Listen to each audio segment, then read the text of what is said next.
Put a tracking marker on the inside corner of the eye. Link an empty to the track and now you have it in 3D space. Turn the empty into a single arrow, and while you're here, turn on the background image to see your footage. Rotate and scale the arrow so it points at the opposite corner of the eye. Go through your entire video, scaling and rotating as needed.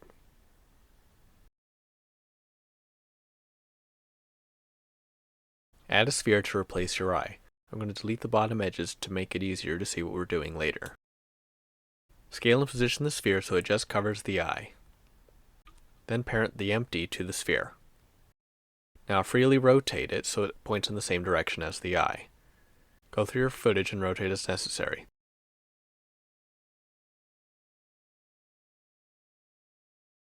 Texture the eye and give it an environment to reflect. We'll be doing this in cycles.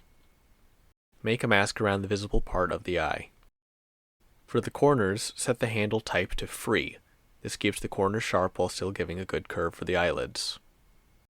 Parent the tracking marker to the mask and now it'll animate automatically. Keyframe the mask throughout the entire video to cover the opening of the eye. This is what the mat looks like. Combine your render layer with your video clip using an alpha over node. You can check Convert Pre-Multiply, sometimes it looks better. Place a mask node into the factor. If your render appears misaligned, check that your resolution matches the original video.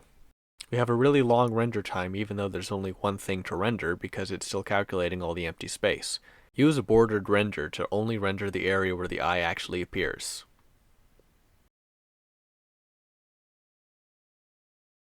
It renders much faster now.